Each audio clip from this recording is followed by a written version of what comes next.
La Secretaría de Cultura, el Instituto de la Defensa de los Derechos Culturales y Código Ciudad de México presentan Los derechos culturales viven y conviven en la ciudad. Temporada 2, Episodio 3, Memoria Histórica y Patrimonio Cultural.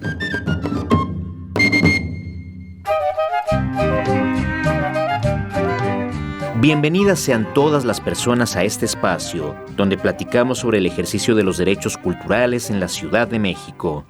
Este programa se realiza con la intención de que todas las personas sepan cuáles son sus derechos y cómo pueden ejercerlos. Es por ello que enlazamos con hombres y mujeres de la sociedad civil para que nos platiquen sus experiencias y nos ayuden a nutrir nuestros conocimientos prácticos.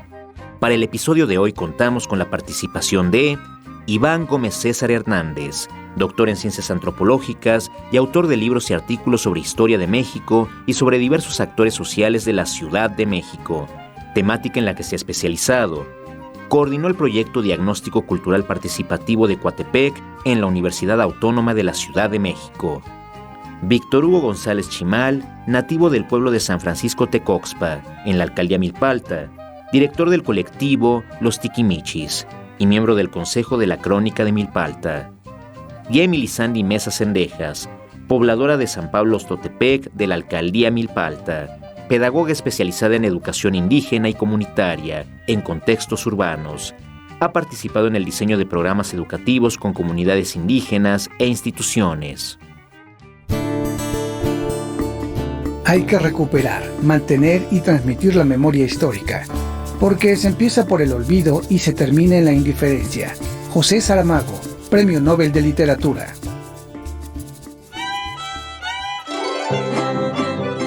La memoria evoca los recuerdos de todo aquello que como personas, colectivos o pueblos nos marca en una etapa de nuestra vida y queda registrado a la posteridad. Así como cada persona tiene la facultad de recordar los hechos más importantes en su vida, los pueblos y comunidades también conmemoran aquellos eventos que marcaron su historia, conservan registros y los heredan a las futuras generaciones para que ellos continúen con su transmisión de estos conocimientos. Pero, ¿qué es la memoria histórica? Puntualicemos 3 conceptos importantes. Primero, la memoria histórica es la reconstrucción de los datos proporcionados por el presente de la vida social y proyectada sobre el pasado. En otras palabras, la memoria histórica son todos aquellos símbolos y significados que dan sentido a un determinado periodo en la historia de la sociedad, en la historia de una sociedad. Segundo, la memoria colectiva o comunitaria es la que recompone mágicamente el pasado y cuyos recuerdos se remiten a la experiencia que una comunidad o grupo puede legar a un individuo o grupo de individuos. Tercero, la memoria individual o personal es una condición necesaria y suficiente para llamar al reconocimiento de los recuerdos. Nuestra memoria se ayuda de otras, pero no es suficiente que ellas nos aporten testimonios. La memoria histórica, colectiva o individual se construye desde la experiencia, cada una en un nivel mayor de complejidad. Sin embargo, todas se fundamentan en un principio básico, la historia, un símbolo de unidad e identidad. Iván Gómez César Hernández. La Ciudad de México tiene una personalidad muy marcada, muy especial. Cuando uno va en avión y puede ver desde arriba las ciudades de América Latina, encuentra que son muy parecidas, pero en realidad cada ciudad tiene una personalidad y esta está marcada por el hecho de que es una ciudad montada encima de lo que fue la capital más importante de Mesoamérica, México Tenochtitlan, y ese hecho está aquí, digamos, imborrable. Es un hecho que ha marcado esta ciudad y que se transmite de muchas maneras en nuestras vidas. Pues por eso la historia juega un papel tan importante. Está presente de muchas maneras. Por un lado está presente en las piedras, digamos de así, ¿no? En las construcciones mismas. Esta ciudad es común que se encuentren todavía elementos prehispánicos. Nos asombra cómo de un año en otro vuelven a aparecer imágenes poderosas de lo que fue Tenochtitlan, siguen apareciendo aquí y allá, y en la periferia multitud de figuras, de elementos arquitectónicos, de piezas. Esto es inacabable.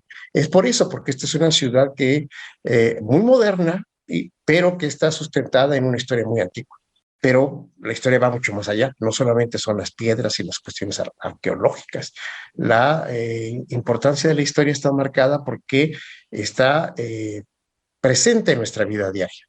Ahí pondré un ejemplo, ¿no? Si uno mira en una noche cualquiera, prácticamente en cualquier fecha del año, desde lo alto podría ver que se ilumina en algún punto de esta gran urbe eh, con fuegos artificiales y que con un tremendo sonido, sonideros de por todos lados, lo que vemos son fiestas. Esta ciudad está plagada de fiestas que muchas veces son la representación de conciencias colectivas que son los pueblos, tanto los pueblos que estaban aquí desde antes como los pueblos que se han convertido, en lo que se ha convertido esta ciudad.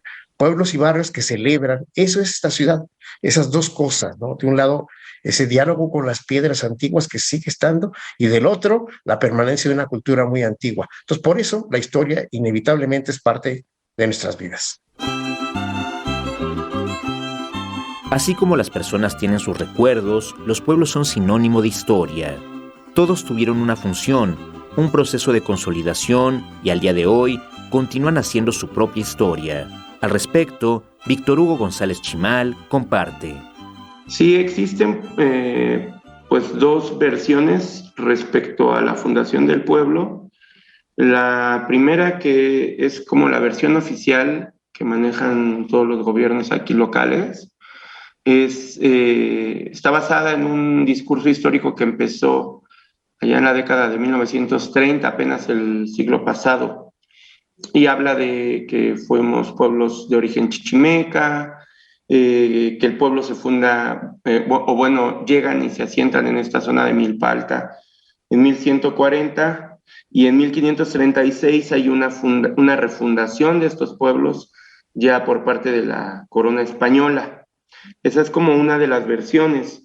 Y existe la otra, que siento que está más apegada a la realidad histórica, que tiene que ver con los títulos primordiales de bienes comunales de Milpa Alta, que son del siglo XVII, pero pues están fechados allá en 1535, 1550, me parece. Y en esa, pues, mencionan que estos pueblos se fundan ya en el virreinato hacia el año de 1532, ¿no? Entonces, pues es un poco complicado, ¿no?, rastrear como el origen, pero en ambos documentos, pues, sucede la fundación por parte de la corona española en la década de 1530, ¿no?, a 1540, en esos años.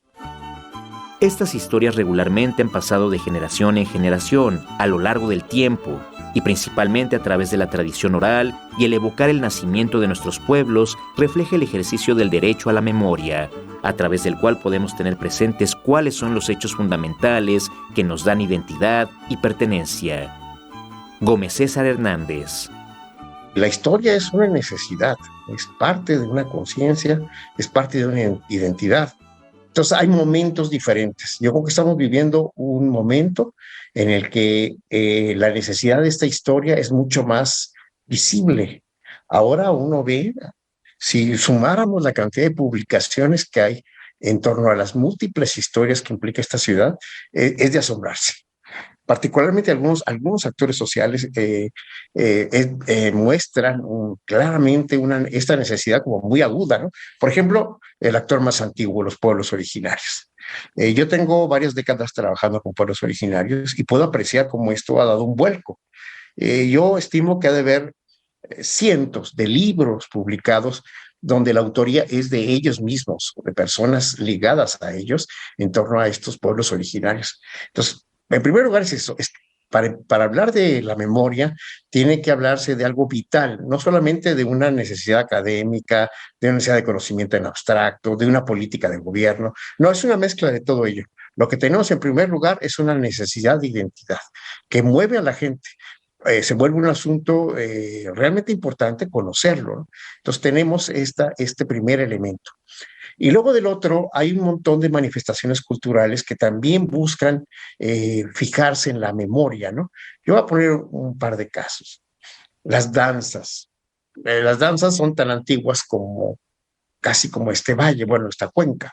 Tenemos danzas desde siempre, pero la mezcla de estas danzas, la fuerza de estas danzas, la capacidad de convocatoria ha ido cambiando. Yo recuerdo hace varias décadas, por ejemplo, la marcha que realizan año con año los concheros, los llamados concheros, que tienen varios nombres, que partía de Tlatelolco y terminaba en la villa.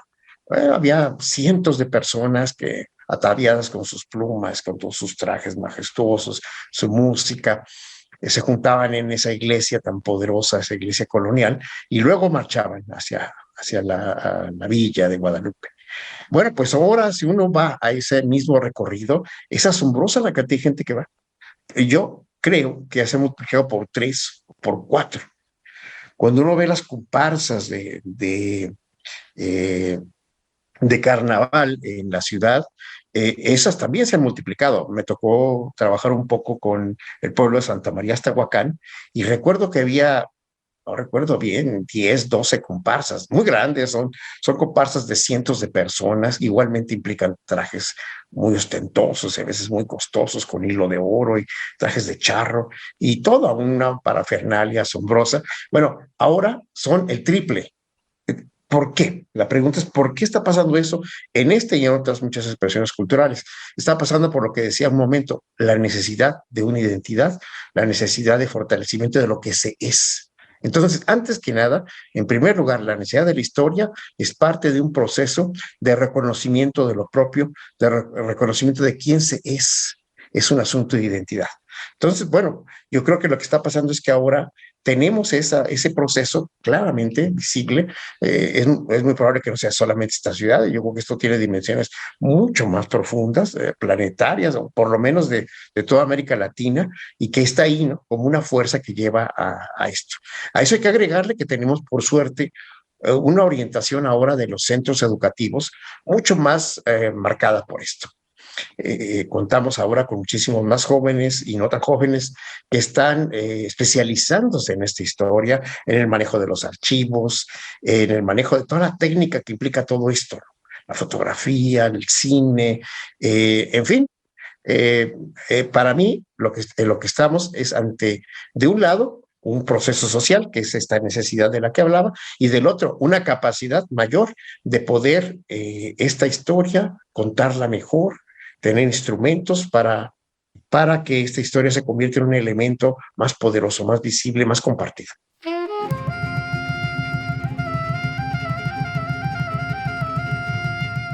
La memoria histórica es una forma de registro y preservación de la historia. Como tal, este registro puede tener muchas formas de representación: textos, pinturas, lugares, archivos, entre otros. Para ustedes, ¿cuál es la importancia de estas formas de registro y con cuáles cuentan sus pueblos? Gómez Chimal. Como ya había mencionado, de los más antiguos, pues son los títulos primordiales de bienes comunales de aquí de Milpa Alta, pero también en el llamado mapa de Uppsala o mapa de la Ciudad de México de 1550, también hay una mención gráfica a la comunidad de Tecospa. Aparece un glifo donde hay un jugador de pelota muy próximo al glifo de Tecómitl, y en el pueblo de Tecospa precisamente hay un Tlaxtemalacatl, que es uno de estos aros de piedra con los que se jugaba al tlachco o juego de pelota. Entonces es un documento pues también importante de mencionar. También en el Códice Durán hay una mención, si no al pueblo de Tecospa, sí a la milpa, que es el nombre original de Milpa Alta, cuando incluso se hace la guerra contra Tenochtitlan entre Xochimilco, porque los orígenes de estas tierras pues fueron tierras que pertenecieron a Xochimilco, al señorío Xochimilco. Hay también unas pictografías de la propiedad comunal de Milpa Alta, ¿no?, unas pinturas que existen. Aquí en la comunidad de Tecospa hay unas pinturas rupestres que tradicionalmente en lengua náhuatl les llamamos el tetlacuilole, que son pues unas pinturas que están ahí. Hay algunas imágenes que tienen que ver con cuentas calendáricas. Hay un libro que escribió en la década de los 50, un antropólogo norteamericano, William Madsen, y es un libro que habla exclusivamente del pueblo de Tecospa, de su vida en esa época y del asunto del curanderismo que había en este pueblo, ¿no? Tecospa antiguamente fue conocido como el pueblo de los brujos o Tetlachusque en lengua náhuatl, ¿no? Había muchos curanderos, entonces un documento importantísimo. Y también un dato importante, si bien no es un documento escrito, pero sí es parte del patrimonio intangible de la comunidad, es que se preservan las toponimias en lengua náhuatl de esta comunidad y muchas de ellas tienen que ver con una descripción geográfica del territorio, en algunos casos que ya no tiene que ver nada con su realidad actual, ¿no? Entonces yo mencionaría por lo menos esos documentos y esos datos aquí del pueblo. Como personas tenemos el derecho a conocer los símbolos y registros de la historia de nuestros pueblos. El derecho a la memoria histórica apela a la garantía de acceder a ese conocimiento, así como a la obligación por parte del Estado para garantizar que los pueblos y comunidades, además de conocer, preserven y transmitan esos conocimientos de su historia. En términos de memoria histórica, el gobierno ha implementado políticas públicas encaminadas a garantizar, proteger y promover, medidas a través de las cuales se evalúa la historia de los pueblos. Estas acciones y programas son exposiciones de archivos gráficos, documentales y periodísticos, murales históricos, registro de los conocimientos tradicionales, preservación de áreas arqueológicas y sus objetos, transmisión de los conocimientos ancestrales e históricos del pueblo. Iván Gómez César Hernández. Primero me quisiera detener en este asunto de los actores sociales. Sería demasiado pensar que yo podría responder de todos los actores sociales que tiene una ciudad tan compleja, una ciudad como cosmopolita como la que tenemos, que por cierto siempre ha sido cosmopolita, aunque a escalas distintas, ¿no? Por ejemplo, se sabe que en Tenochtitlan convivían barrios de gente de otros muchos lugares, no solamente nahuas del centro, ¿no? De la cuenca, Xochimilcas, tepanecas, etcétera. Había aquí gente otomí y gente de otras, digamos de así, naciones. Siempre esta ciudad se caracterizó por esa abigarrada cultura y ahora lo es mucho más. Tenemos una presencia enorme de extranjeros y de gente de otros lados de la ciudad también muy poderosa. Es ir y venir, ¿no? Gente que está permanentemente y gente que va y viene. La ciudad, pues, es este hormiguero formidable. Entonces, es muy complejo intentar hablar de todos los actores, pero sí puedo distinguir al menos tres que son como la parte popular más densa de esta ciudad, ¿no? De un lado, decía hace un momento, los pueblos originarios, que son el primer actor. Ellos estaban aquí antes de la llegada de los españoles y asombrosamente se mantuvieron muchísimos de los pueblos. Desaparecieron algunos y tenemos otros que se han, digamos, formado posteriormente al hecho del establecimiento del poder colonial español, pero es asombroso la continuidad. Esta ciudad está asentada en la continuidad de una alta cultura náhuatl. Ese es el primer dato. Y ahí siguen los pueblos, siguen, por ejemplo, las chinampas, ¿no? A pesar de que están heridas de muerte tal vez, tenemos 5 pueblos chinamperos. La chinampa fue el gran milagro tecnológico que permitió el gran poblamiento de esta zona del mundo. Fue ese descubrimiento maravilloso que es la chinampa y está vivo. Bueno, ese solo dato, y hay muchos más, ¿no? Pero ese solo dato muestra la continuidad y la profundidad de ese proceso. Entonces tenemos ese primer actor que son los pueblos originarios. Luego tenemos otro actor muy importante que son los barrios populares. Producto de esta presencia indígena en esta zona y de su mestizaje muy rápido, lo que tenemos es una especie de conciencia colectiva de otra manera diferente a la de los pueblos en muchos barrios de la Ciudad de México. Tenemos una enorme cantidad de barrios, no creo que haya una sola alcaldía que no cuente con varios de ellos que tienen peculiaridades muy marcadas, comparten elementos culturales con los pueblos, con la visión mesoamericana, con el habla, ¿no? Con el sentido de la fiesta, con el sentido de la familia, con todos estos elementos, lo que llamó Bonfil el México profundo, elementos que vienen desde muy atrás, son compartidos por gente que no se sabe parte de un pueblo ni ser indígena. Sin embargo, tienen prácticas culturales, la comida, el sentido de la salud, las formas de procurarse la salud, etcétera. Todas estas formas de ser, estas formas culturales, se comparten. Entonces, este es otro gran actor, la parte popular de la ciudad que comparte muchos elementos culturales con los pueblos. El sitio de la fiesta, por ejemplo, ¿no? Y por último, también tenemos la presencia desde hace 5, 6, 7 décadas de migraciones campesinas y migraciones particularmente indígenas a la ciudad, que han venido a transformarnos, ¿no? Tenemos ahora comunidades, ya no solamente indígenas que llegan de una u otra manera aquí, sino y que viven de maneras dispersas. Tenemos comunidades, se han formado comunidades. Por decirles un dato, ¿no? Tenemos, esta ciudad es de receptáculo ahorita ya de, ¿qué serán? 60, 70 unidades habitacionales indígenas, cada una con 50 familias, 60, 70, quién sabe cuántas. Ese fenómeno es muy nuevo, probablemente tiene 2 décadas apenas. Pero aparte tenemos aquí, desde hace todo ese tiempo, el asiento de representaciones indígenas oaxaqueñas, guerrerenses y de otros muchos lugares que aquí encuentran espacio para reproducirse y en perfecta consonancia con su lugar de origen. Digamos, las autoridades de un pueblo en Oaxaca aquí tienen su contraparte. Aquí se hace la ceremonia del bastón de mando y otras muchas cosas en los 2 lados. Entonces, eso es esta ciudad abajo. Tenemos, digámosle así, una infraestructura cultural muy compleja, alimentada por esos 3 actores sociales que tienen puentes entre ellos muy poderosos, ¿no? Entonces, yo diría primero ese lugar. Segundo, yo creo que en los últimos 20 años, junto con este proceso que hablaba hace un momento de fortalecimiento identitario, esto ha obligado y muy probablemente los gobiernos de izquierda han tenido mucho más capacidad de recepción a este fenómeno. Ha habido una actitud más cuidadosa, más receptiva, diría, respecto a este fenómeno, y ha habido políticas de apoyo gubernamentales, que antes no había, antes o había muy pocas, ¿no? Ahora tenemos una política cultural más ambiciosa y más cercana a estos procesos. Yo creo que esto, lo que hace el gobierno es un poco la respuesta a este fenómeno. Y por último también lo que hacen las universidades, ¿no? Por ejemplo, en mi universidad, lo que yo puedo apreciar es que muchos jóvenes, tanto de origen indígena como de origen de los pueblos originarios de la Ciudad de México, están mirándose a sí mismos.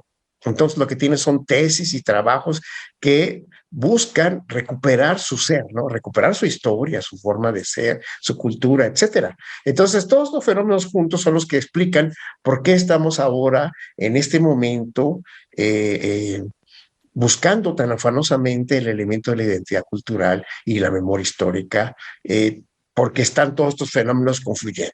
No es el gobierno lo que está haciendo, el gobierno está respondiendo. No son las universidades, las universidades están respondiendo, son los propios actores los que se han movido y los que están buscando, digamos, enriquecer este proceso de fortalecimiento identitario.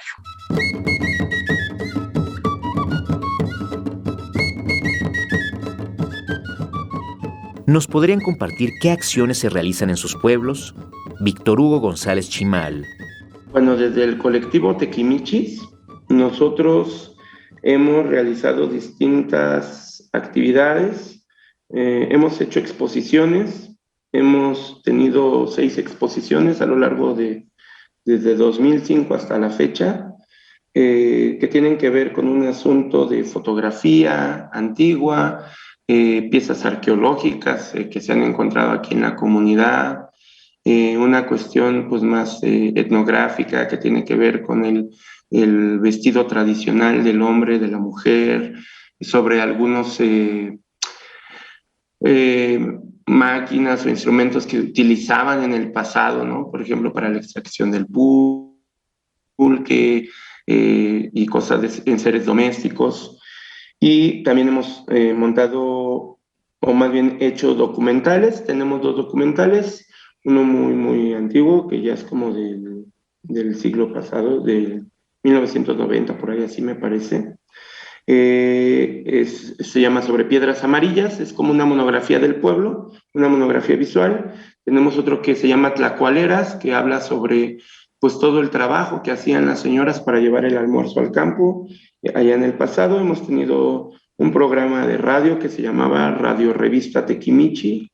Tuvimos, me parece que fueron 18 programas al aire, ya en la extinta CEDEREC. Hemos montado 7 obras de teatro que tiene que ver muchísimo con la cuestión local, ¿no? De los pueblos de Milpalta. Hemos dado varios talleres de lengua náhuatl, también de lectura y escritura glífica náhuatl. También hemos tenido intervenciones gráficas en la comunidad. En este asunto de las toponimias, pues hemos realizado alrededor de 18 murales en donde se pone el nombre del paraje, el glifo y la traducción del nombre, ¿no? ¿Qué significa?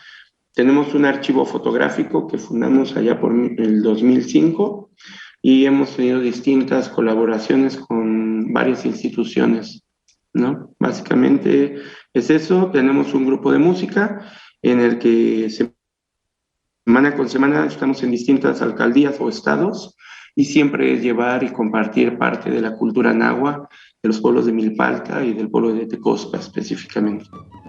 En el caso del pueblo de San Pablo Totepec, otro de los 12 pueblos que conforman la alcaldía Milpalta, Emily Sandy Mesa Cendejas explica. Me gustaría compartir que formo parte de un colectivo que se llama Comunidad Transición y Resistencia, un colectivo que se ubica aquí en el pueblo de San Pablo Totepec y bueno, pues tiene actividades a partir del 2008 y como parte de este colectivo tiene actividades relacionadas tanto con la educación comunitaria como con la comunalidad. Y bueno, dentro de las actividades que ha realizado, han habido diálogos que le llamamos diálogos de saberes con los adultos mayores como una acción que se realiza dentro de la comunidad para preservar, digamos, como los principios del pueblo, los conocimientos y, bueno, pues para transmitir también las historias de los abuelos a las nuevas generaciones. Eso hemos estado haciendo durante todo este tiempo y, bueno, nosotros como colectivo, ¿no? Hemos desarrollado también un diagnóstico comunitario para poder conocer cuáles son las necesidades culturales y educativas de la comunidad, en el que también incluimos los diálogos de saberes con la población, justamente para hacer este proceso de transmisión de conocimientos, ¿no? Nos parece que es importante que se vaya pasando, digamos, de una generación a otra los conocimientos que hay en la población. Nosotros hemos realizado, entre otros, unos programas que llamamos Diálogos en el Tlecuil, y a través de esos diálogos hemos hablado de la milpa, hemos hablado de la vida en comunidad, hemos hablado de los sistemas de gobierno que todavía existen en la comunidad, con la intención de transmitir aquello que consideramos que debe, digamos, hacerse presente en estas generaciones y debe permanecer para las siguientes generaciones, en el ánimo de preservar los principios de vida comunitaria sobre todo, ¿no?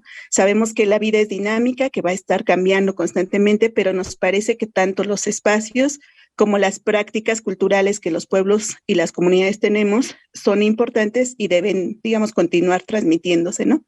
Nosotros hacemos estas actividades como colectivo. En general, en la comunidad hay acciones como las asambleas que se llevan a cabo constantemente en estas comunidades y que se están retomando en los últimos tiempos por algunas problemáticas específicas, pero a través de esas asambleas creo que la gente retoma los conocimientos, por ejemplo, respecto del territorio, ¿no? Y justo en esas asambleas se van dando también diálogos entre pares, diálogos entre generaciones, que van permitiendo recolectar historias y que van permitiendo la transmisión de algunos principios y de algunos conocimientos de los pueblos, ¿no? Particularmente nosotros, y creo que no somos los únicos, sino hay varios grupos o varias personas en la comunidad que están haciendo también el trabajo de siembra de la milpa, como una forma justo de reconstruir los espacios colectivos y los espacios de conocimiento y los educativos y de participación, ¿no? Entonces creo que son acciones que se realizan en función de transmitir, ¿no? Las historias pasadas, a las siguientes generaciones, ¿no? Se ha potenciado mucho el tema de los diálogos con los abuelos, ¿no? Hemos trabajado el hacer diálogos con los abuelos para que ellos pudieran transmitir sus conocimientos y para poder hacer este proceso intergeneracional, así como fortalecer algunos principios que ellos mismos nos hablaban, ¿no? El tema de la lengua, por ejemplo, que es la lengua náhuatl, que es la lengua originaria aquí en esta demarcación de Milpa Alta, ha tenido mucha pérdida, ¿no? Se ha perdido bastante. Y sin embargo, hay otros colectivos en Milpa Alta y en San Pablo Totepec que se han dedicado a la difusión de la lengua, digamos, a fortalecer el uso de la lengua, las pocas palabras que todavía se utilizan en náhuatl. Hay colectivos que se han dedicado a fortalecer el uso de la lengua, ¿no? Un colectivo estaba, por ejemplo, trabajando aquí en el mercado de San Pablo Totepec, dando clases a los niños, y la sorpresa fue que quienes se acercaron al ver las clases con los niños empezaron a acercar abuelas de la comunidad, ¿no? Primero reconociendo que ellas son hablantes de lengua, segundo reconociendo justo que algunas palabras y todavía las conocían o las sabían, y entonces empezó a dar un proceso también de desagregación de historias, ¿no? Entonces la lengua conecta nuevamente con las historias que hay en la comunidad y con las vivencias. ¿Cómo participan los pobladores para la preservación y transmisión de su historia? Iván Gómez César Hernández. Yo creo que la más importante es que en cierta forma se está haciendo es recuperar la memoria viviente, es decir, la palabra de los antiguos, ¿no? De las personas de respeto y de edad que han transitado y que son ellos mismos gente que atesora esos saberes, ¿no? Digamos, el esfuerzo de ponerles el micrófono, de platicar con ellos, de traducir esas palabras habladas a palabras escritas o visuales, este esfuerzo es muy, muy importante. Digamos, recambio generacional en el que los jóvenes recuperan la tradición de sus padres, de sus abuelos, de sus bisabuelos, de los antiguos. Me parece que es un fenómeno muy, muy importante y está pasando, ¿no? La atención de los jóvenes ante sus antecesores, ¿no? Las personas que están transmitiendo esos saberes que estaban, por cierto, en mucho riesgo de perderse o que en parte se perdieron, ¿no? Ahora lo que tenemos es ese fenómeno. Por ejemplo, a mí me llamó mucho la atención, y esto ya tiene 15 años, 20 años, ¿no? De un pueblo en la Colonia del Valle, ni más ni menos, en una zona donde todo esto había perdido mucho de su espacio de vida, ¿no? Los pueblos perdieron la lengua, perdieron el territorio, perdieron su forma de vida, ¿no? Que era la agricultura, la ganadería y otras actividades como la manufactura de ladrillos, y con todo eso lo habían perdido en buena medida. Y existían unas mayordomías ya muy reducidas, nuevamente la fiesta, ¿no? Esta organización básica, que es la que permite la fiesta, que es la mayordomía, estaba muy debilitada y era gente muy grande. Pero los jóvenes llegaron a recuperarlo. No sé qué tanta conciencia clara tenían en el hacerlo, pero algo, por supuesto, había de esto. Y entonces lo que vimos fue ese renacer. Bueno, para que renacieran esas fiestas, se requirió que se renovaran el sentido y la forma de estas mayordomías, o sea, la forma de organización. Entonces, me parece que ese es un proceso que está dando de manera natural, pero que se puede apuntalar, se puede apoyar, ¿no?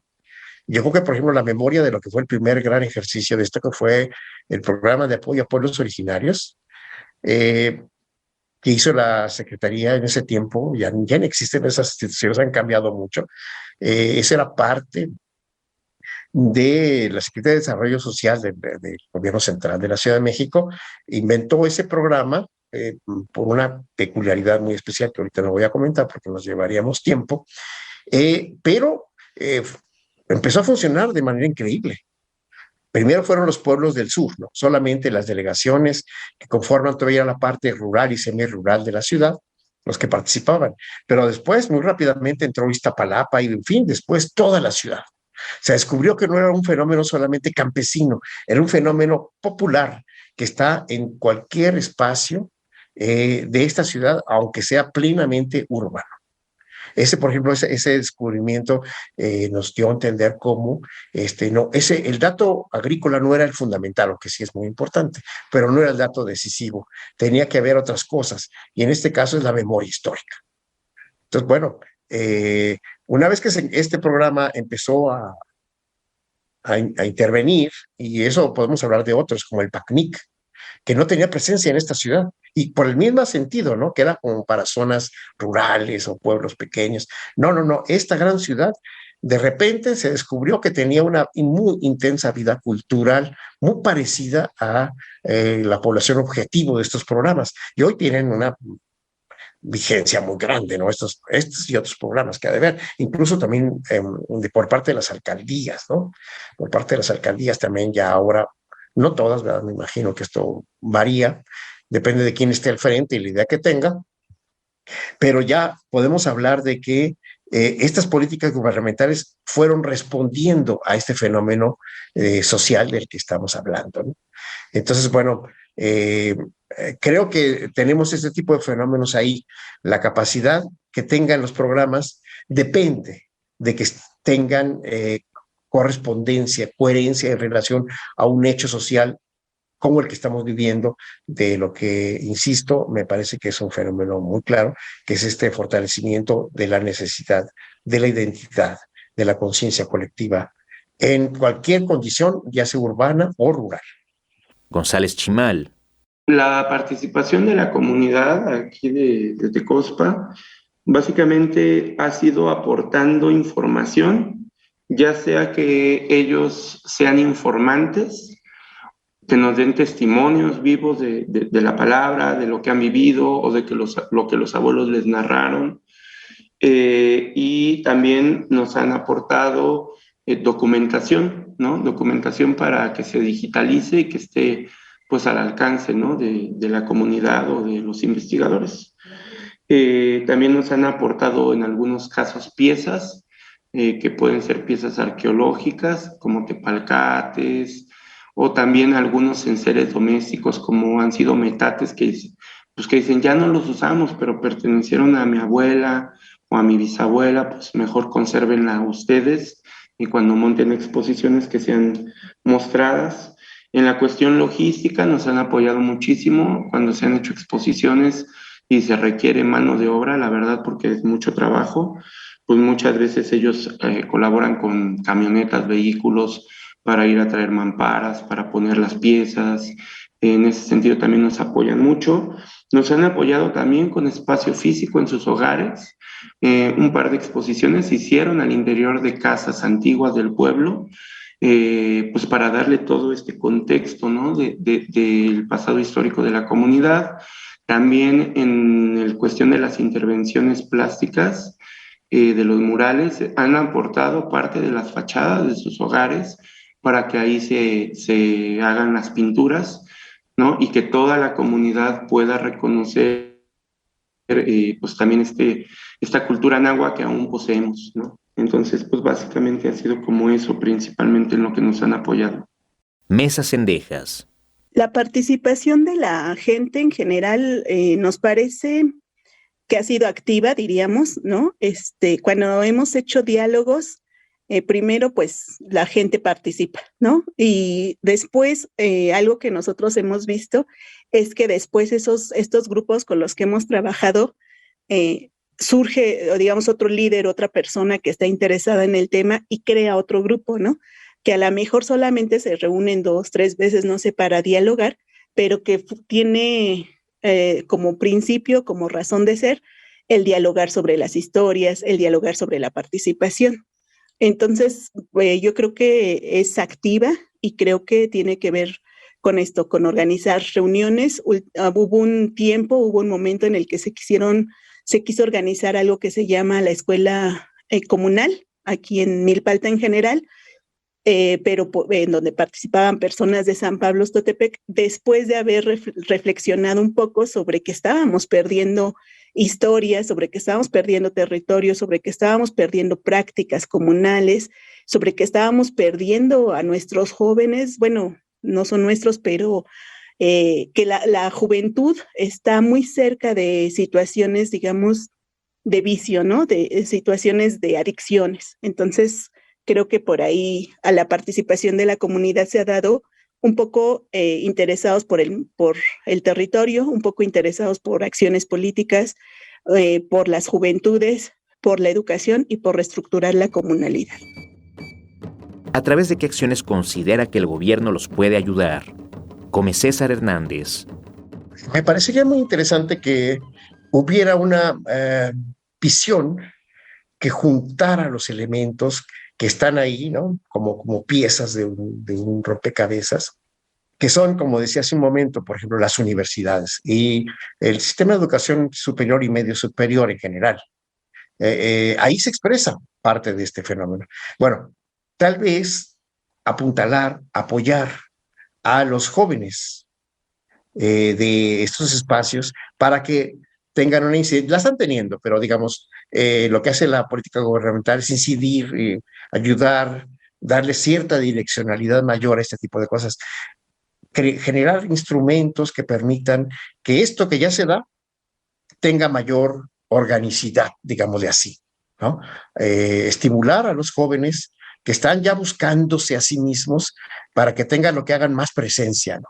Yo digo que esto en especial para los jóvenes indígenas, ¿no? En la Ciudad de México, a veces la estrategia de por qué se vienen para acá muchos indígenas es porque quieren que sus hijos estudien y en sus zonas de origen a veces eso es mucho más complicado. Estando aquí, los jóvenes tienen acceso a mayores espacios educativos. Por cierto, ellos son los que se enfrentan a más dificultades, especialmente los que no hablan bien el español o en general las condiciones educativas de las zonas indígenas suelen ser las más precarias. Bueno, se enfrentan a muchas dificultades y creo que aquí es donde debe haber programas en especial para apoyar a este tipo de personas que de manera muy natural están buscándose a sí mismos.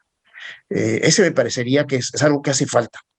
Me parece muy bien que estén los otros programas en los que has hecho referencias y que tengan más recursos, por cierto. Yo siempre he visto que tienen 3 pesos, ¿no? Tienen bien poquito y a pesar de eso tienen mucho éxito. ¿Por qué tienen éxito? Porque no es el gobierno el que está haciendo las cosas, el gobierno puede que ayude. Esto es una necesidad social, como decía desde hace un momento, ¿no? Por eso es que tienen éxito, porque la gente hace las cosas, porque la está buscando. Entonces, creo que hay que darle más apoyo a esto y juntarlo con este otro actor, que son los jóvenes estudiantes de nivel medio superior y superior. Yo haría una cosa así, si me tocara, yo buscaría hacer programas que junten a estos dos actores de manera más contundente, ¿no? Y muy en particular para esta población más vulnerable, que son los indígenas que están en la ciudad. Yo he sido testigo de muchos casos de que estas personas, contra viento y marea, están haciendo cosas en verdad positivas, interesantes, profundas, y que el saber del que parte, digamos, la cultura indígena que ahora vemos en la ciudad, que viene de los triquis y que viene de los amuznos y que viene de los mixtecos, etcétera, etcétera, de múltiples grupos que aquí están viviendo ya, es de una riqueza extraordinaria. Y yo creo que no solo la ciudad, el país ganaría mucho si apuntaláramos, si ayudáramos más a estos actores a llegar más rápido y más profundo y difundamos lo que están haciendo. Víctor Hugo González Chimal. Pues básicamente nosotros nos han apoyado y creemos que es la manera en que mejor nos ayudan, es a través de capacitación, ¿no? Y a través del financiamiento. Capacitación que puede ir desde llevar un orden en las finanzas, de los recursos que se reciben, capacitación que va desde cómo hacer una entrevista, cómo registrar la información, cómo ir creando un archivo, y el financiamiento es importantísimo porque pues, las acciones siempre requieren recursos, ¿no? Entonces, uno aporta muchísimo recurso intelectual y de mano de obra, pero pues también el asunto del equipamiento o de los enseres que se utilizan, como la pintura, las brochas, el papel, las impresoras, las máquinas, eso es básico, ¿no? Para que los proyectos se puedan realizar de la mejor forma. Emily Sandy Cendejas.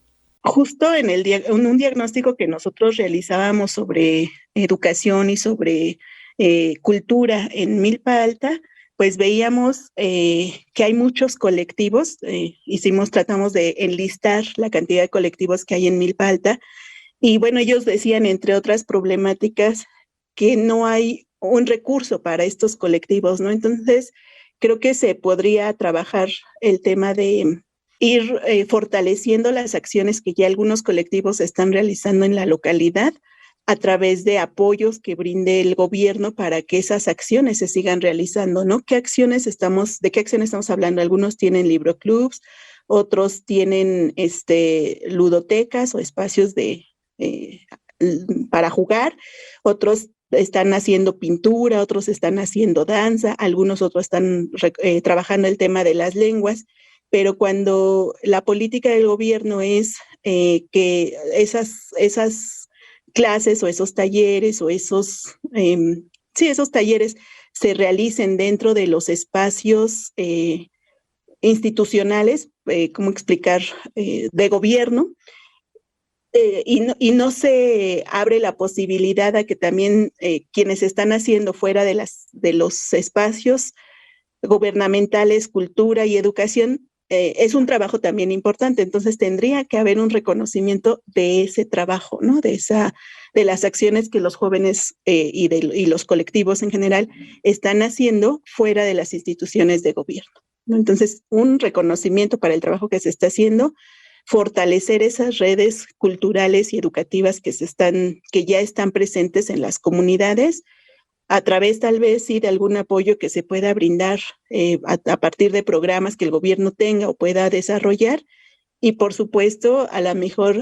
el mismo gobierno tendría que hacer también su propio diagnóstico, ¿no? Creo que para poder decir cuáles serían como las áreas prioritarias en las que podría intervenir o fortalecer a estos colectivos que ya están haciendo trabajo, ¿no?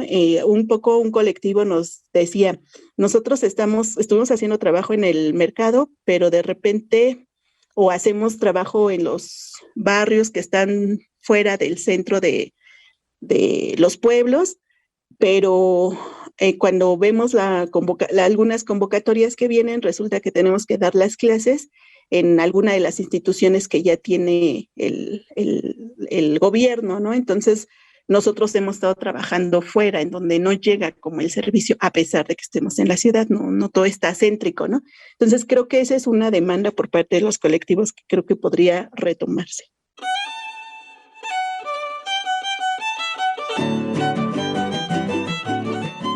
El derecho a la memoria histórica implica el conocimiento de nuestro pasado y de los hechos que forjaron nuestra presente sociedad. Este derecho lo ejercemos cuando asistimos a los museos, sitios históricos, cuando leemos un libro de historia e inclusive cuando nos preguntamos el porqué de los nombres en escuelas o calles. La memoria histórica significa aprender de dónde venimos y aceptar todo y cada uno de los hechos históricos que nos construyeron como sociedad. ¿Por qué es importante conocer la historia y por qué es necesario acercarse a la historia de otros pueblos? González Chimal. Yo creo que en el caso específico de los pueblos de Milpa Alta, la importancia de conocer nuestra historia radica en defender nuestro territorio. Desde los títulos primordiales se hace una mención constante a esta situación de defender nuestra tierra. Y defender nuestra tierra me refiero a que pues en esta contemporaneidad en donde el crecimiento va pero acelerado, en donde los grandes consorcios empresariales tratan de abarcar mayores mercados, Milpa Alta siempre, bueno, no solo Milpa Alta, toda la Ciudad de México está amenazada, ¿no? Los pueblos originarios de la Ciudad de México, lamentablemente hay pueblos que fueron absorbidos por la ciudad, ¿no? Pero básicamente es para defender nuestro territorio, para mantener la calidad de vida que hoy día podemos tener, ¿no? Milpa Alta, vivir en Milpa Alta, la verdad es una bendición. Nosotros pues no sufrimos de smog, no sufrimos tampoco de tráfico. Sí hay un índice criminalístico, pero es muy bajo. Los servicios urbanos, pues también en lo posible estamos bien. Y también, sobre todo, los servicios ambientales que nosotros tenemos, ¿no? O sea, aquí amanecer es amanecer con el canto de los pájaros y el anochecer es el ladrillo lejano de los perros, pero no tenemos sirenas, no tenemos claxon sonando, ¿no? Ni cosas así, ¿no? Entonces, esa calidad de vida, pues tenemos que mantenerla y justamente es a través de conocer nuestra historia y de luchar contra esa ignorancia que pueda venir en generaciones de ahora o del futuro en el que no sepan ni quiénes somos y que empiecen pues a vender la tierra, ¿no? Yo creo que ahí va la importancia de conocer nuestra historia. Emily Sandy Mesa. Es importante conocer la historia de nuestros pueblos y de nuestros barrios porque en principio nos hace saber a dónde pertenecemos y también nos da identidad, ¿no? El saber que perteneces a una comunidad o a algún pueblo o a algún barrio te trasciende y te hace saber, ¿no? De alguna manera te da un contexto, un marco para actuar, ¿no? Entonces creo que es importante conocer nuestras historias porque nos da pertenencia, porque nos da identidad y porque nos permite revitalizar aquello que consideramos que es importante, ¿no? Me gustaría comentar igual que, como sabemos, en la Ciudad de México hay también pueblos originarios y comunidades indígenas y debe haber este reconocimiento también para ellos, ¿no? A través de su actuar, pero si nosotros mismos no lo reconocemos o no lo hablamos, pues se va olvidando.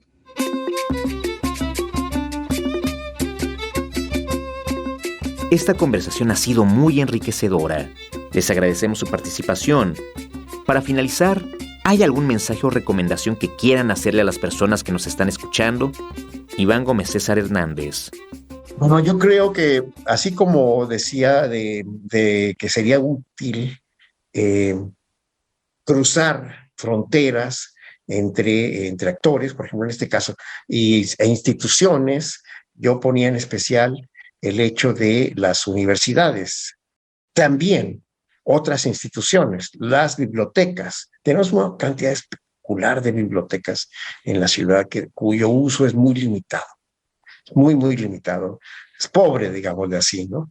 Su acervo, pero sobre todo su práctica. Y yo creo que esto merecería revisiones, que se puedan convertir en espacios que apuntalen este proceso. Me parecería muy importante. Yo agregaría también otro factor que me parece está ahí, orientado a ciertas prácticas que están sucediendo, que son increíbles, ¿no? Yo decía hace un momento la danza. No tenemos una danza, tenemos muchas danzas que se están reproduciendo a una velocidad realmente asombrosa. Los chinelos que son de origen de Morelos, pues ya probablemente la Ciudad de México tiene más chinelos que todo Morelos, ¿no? Cuando uno ve Xochimilco, la cantidad de chinelos que tiene, pero no solamente es Xochimilco y Milpalta, las zonas del sur, hay media ciudad está marcada de chinelos. Y ahora otras danzas han cobrado un relieve enorme. Tenemos ahora aquí las danzas de los tecuanes, ¿no? Que antes no se veían. Ahora tenemos una enorme cantidad de danzas de tecuanes y hasta danzas de Bolivia. Entonces, yo creo que sería interesante, yo propondría fondos para hacer como, pues no sé, poner a concurso, promover encuentros que hablen de estos fenómenos. Esto puse ese ejemplo de la danza, pero podrían ser muchos otros, la comida y otros fenómenos culturales, el sentido del Día de Muertos, por ejemplo. Haría convocatorias que reflejen la diversidad, no solamente lo que se está haciendo, que ya sabemos que sucede en ciertas partes, como Tláhuac, ¿no? Por ejemplo, que es muy poderosa, sino otras muchas que no tienen ese mismo cuidado, ¿no? La comida antigua que todavía se preserva en zonas como Iztapalapa, la comida lacustre, es increíble. Bueno, creo que tenemos todavía mucha tela de dónde cortar culturalmente, políticamente, para ayudar a este proceso de que se aprecie el resplandor cultural que tiene una ciudad tan compleja como esta. Yo agregaría eso. Merecería que se utilizaran los recursos muy diversos que cuentan las instituciones para que apuntalemos estos procesos. Eso sería lo que yo agregaría. Víctor Hugo González Chimal. Yo creo que hay un mensaje que nos dejaron en este documento de los títulos primordiales allá en el siglo XVI, los abuelos, y parafraseándolo dice algo así como: para que sepan los que aún no nacen quiénes fuimos los que ganamos la tierra, y que sepan que nadie les va a poder venir a quitar lo que nos pertenece. Yo creo que ese sería el mensaje que yo solamente retransmitiría de lo que nos dejaron escrito los abuelos. Y eso sería lo que le diría a las nuevas generaciones: que sepan, que se enteren que esta tierra que tenemos hoy por hoy no se debe de vender y se debe de conservar, porque ahí va el patrimonio de todos los milpaltenses, no solo del que vende, sino de todos, de toda nuestra comunidad, de los 12 pueblos. Yo diría eso. Emily Sandy Mesa. Los pueblos y las comunidades que habitan en la Ciudad de México son parte importante de esta ciudad, ¿no? Han contribuido de muchas maneras a la vida en la ciudad, y creo que es importante reconocer tanto sus conocimientos como sus prácticas y generar espacios de compartir, digamos, estas diferencias, ¿no? Espacios de reconocimiento de las diferencias. Y generar cada vez pues también menos discriminación, ¿no? Pero bueno, en general creo que es importante pues agradecer esta oportunidad, el haber platicado con ustedes.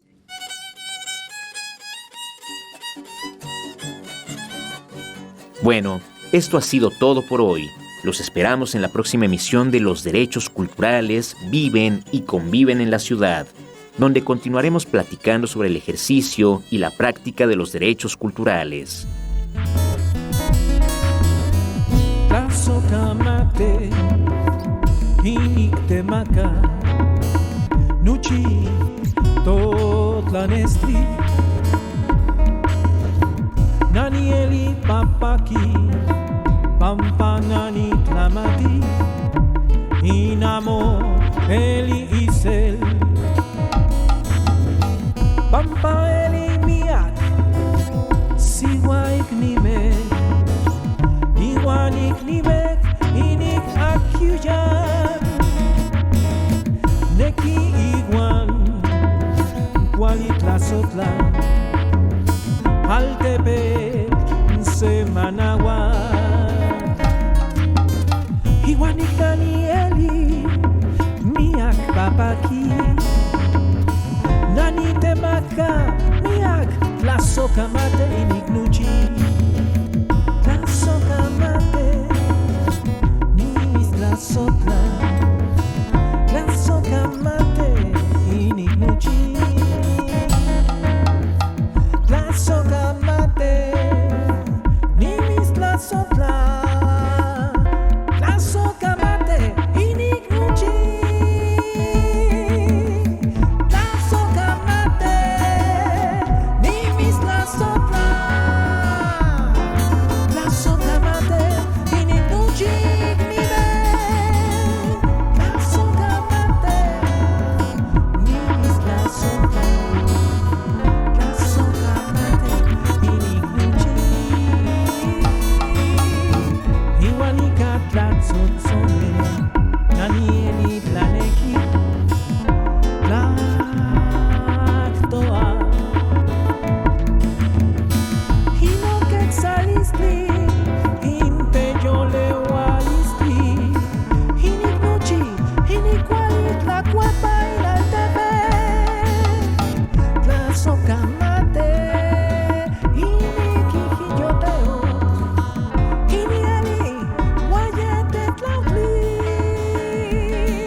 La Secretaría de Cultura, el Instituto de la Defensa de los Derechos Culturales y Código Ciudad de México presentaron Los derechos culturales viven y